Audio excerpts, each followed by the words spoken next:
This is the last 5% is what I call it. The weather stripping emblems. You know, the stuff that just really adds to the finish of the, whether it's a full build or just a minor restoration. Of course, nobody wants their, you know, their seats and carpet wet from the elements outside.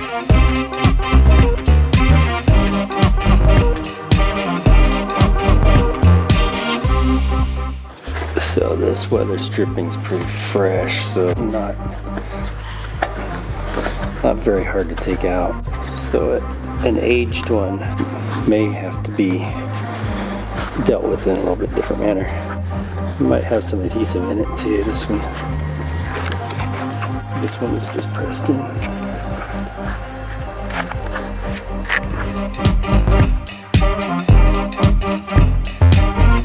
We're at the point where we're installing the new weather stripping. I would recommend using the 3M super black weather stripping that we sell. I would only do enough that you know you're going to be able to work with for a given period of time, and we'll work up to that point and then we'll add as we go. So you put a nice, you know, 1/4 inch bead on the rail. You'll put the same amount on the weather stripping itself and allow it to tack just for a second. You know, you can touch it and you'll see it start to pull away on your finger. And that's when you know it's ready. We're not going to put it on right now because we're probably taking this back off. But so since we've got our section of adhesive on, we would start to push the stripping into the roof rail. And you can start on either side. I find it easier to work with putting the inside in first and then coming back in and forcing the outside into its little lip. And I force it in with my fingers first.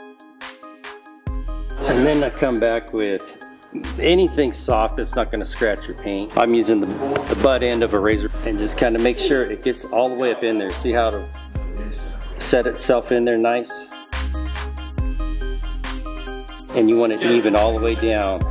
You don't want to leave it out in one area, because when it's all set, you'll have a little dip in the weather stripping itself, and it could cause a little leak on one side or the other of that area. So after everything looks good, just continue to work along until you run out of your weather stripping adhesive. So it'll hold itself up, and you may have to take this and tape it back here further on the car just to keep it from wanting to pull it back out while you're working. That's fine. You can untape it later and it'll stay for you.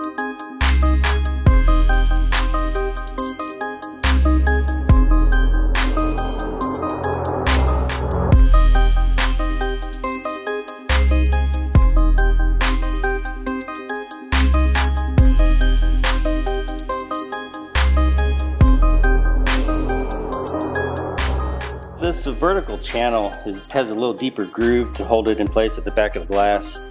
I think what I found is if you can push down on both sides at the same time while pushing in and just fold it in on itself like that, kind of make the front side and the back side touch.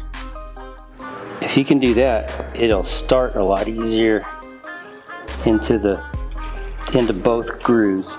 You see how it just kind of wants to walk itself in then, instead of having to try to feed one side and then smush the other in with the finger or the tool like we were doing on the upper. But I mean, that seems to work pretty good for me. Of course, you'd have your adhesive on it already, and so now it fits nice in the corner. Verify that your holes are lining up nice. These are lining up really good.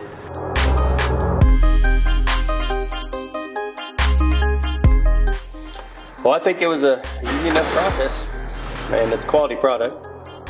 And take your time, don't rush through it, and I think you'll be extremely happy with the results.